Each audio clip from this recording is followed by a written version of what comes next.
Exercise 1.2 question 3 अभाज्य गुणनखंड विधि द्वारा निम्नलिखित पूर्णांकों के एचसीएफ और एलसीएम ज्ञात करने हैं।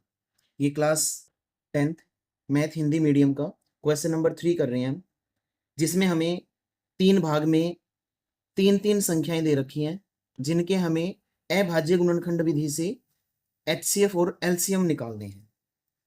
पहला भाग है, जो संख्याएं दे रखी हैं 12, इसके अभाज्य गुणनखंड कर लेंगे, 4 तिये 12 होगा और इसको हम लिख लेंगे 2 की घात 2 गुणा 3। छोटी संख्या इसलिए डायरेक्ट कर रही हूं। 15 के अभाज्य गुणनखंड 3 गुणा 5 और 21 के अभाज्य गुणनखंड 3 गुणा 7। जब इनका एचसीएफ निकालेंगे हम, एचसीएफ जो तीनों संख्याओं के अभाज्य गुणनखंडों में कॉमन गुणनखंड होगा, जैसे 3 है और घात सारी जगह 1-1 है, तो ये 3 ही लेंगे और कोई गुणनखंड उभयनिष्ठ कॉमन नहीं है, तो ये हमारा एचसीएफ आ जाएगा आंसर। एलसीएम निकालेंगे इन्हीं संख्याओं का अभाज्य गुणनखंडों से ही, तो जो उभयनिष्ठ गुणनखंड जो कॉमन है उसको लिखेंगे 3 गुणा, तो जो कॉमन नहीं है उन सभी को गुणा कर लेंगे, 2 की घात 2 गुणा 5 और गुणा 7। इनको हल करेंगे, 3 2 का वर्ग 4 गुणा 5 और गुणा 7, 3 चौक 12, 12 पंजे 60 और 60 को 7 से गुणा करेंगे, कितना आ जाएगा 7 6 42, 420। एक आंसर ये हो जाए। दूसरे भाग में जो संख्याएं दे रखी हैं 17, 23 और 29, ये तीनों ही संख्याएं क्या हैं, अभाज्य हैं। और याद रखना है, जो अभाज्य संख्याएं होती हैं उनका एचसीएफ हमेशा 1 होता है और उन्हीं संख्याओं का एलसीएम जो होगा संख्याओं के गुणनफल के बराबर होगा। तो इन तीनों को गुणा करेंगे तो हमारे पास ये 11,339 आ जाएगा, ये हमारा एलसीएम हो जाएगा और ये एचसीएफ, ये 2 आंसर हो जाएंगे। क्या थर्ड पार्ट में जो संख्याएं दे रखी हैं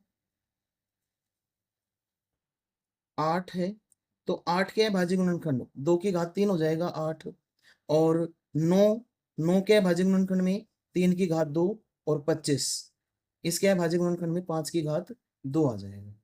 जब इन संख्याओं का हम एचसीएफ निकालेंगे तो हम देख रहे हैं इनमें कोई भी गुणनखंड उभयनिष्ठ नहीं है, मतलब कॉमन नहीं है, तो इनका एचसीएफ कितना आएगा, 1 आएगा। ठीक है, और एलसीएम क्या होगा इनका, जिन संख्याओं का एचसीएफ 1 होता है, याद रखेंगे उनका एलसीएम खुद संख्याओं के गुणनफल के बराबर होता है।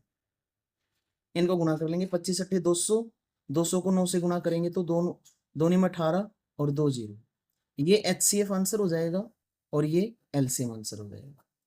ये क्वेश्चन नंबर 3 है, बिल्कुल आसान सवाल है, अच्छा है।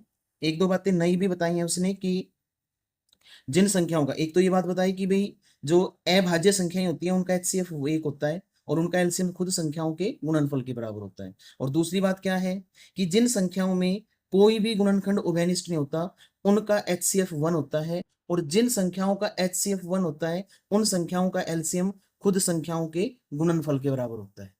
मतलब एक तो हम इस बात को लिख लेते हैं, एचसीएफ ऑफ अभाज्य संख्या वो 1 होता है और इन्हीं संख्याओं का एलसीएम संख्याओं का गुणनफल होता है। साथ जो परस्पर अभाज्य संख्याएं होती हैं, जो परस्पर अभाज्य संख्याएं, परस्पर मतलब जैसे ये लास्ट वाला पार्ट किया हमने, परस्पर अभाज्य मतलब जो अकेले अकेले अभाज्य ना हो, भाज्य हो चाहे, लेकिन आपस में अभाज्य हो, तो उनका एचसीएफ भी कितना होता है, 1 होता है और उनका एलसीएम कितना होता है, संख्याओं के गुणनफल के बराबर होता है। ठीक है, याद रखेंगे। जैसे ये जो संख्या है ना 8 9 और 25, ये अकेले अकेले तो ये भाज्य संख्याएं हैं, 8 भी 9 भी और 25 भी, लेकिन आपस में ये क्या है, अभाज्य हैं। ठीक है, परस्पर अभाज्य हैं, तो इनका एचसीएफ भी कितना आया था, 1 आया था और उनका एलसीएम उनके गुणनफल के बराबर आ गया। क्लियर है, अच्छी बातें हैं, नोट करेंगे इनको, वीडियो को पूरा देखेंगे और कोई कमेंट में कोई क्वेश्चन कोई बात कमेंट में पूछ सकते हैं। वीडियो अच्छी लगे तो लाइक करें, अपने दोस्तों में शेयर करें और चैनल को सब्सक्राइब करें और अपने मित्रों से अपने दोस्तों से भी सब्सक्राइब करवाएं। धन्यवाद।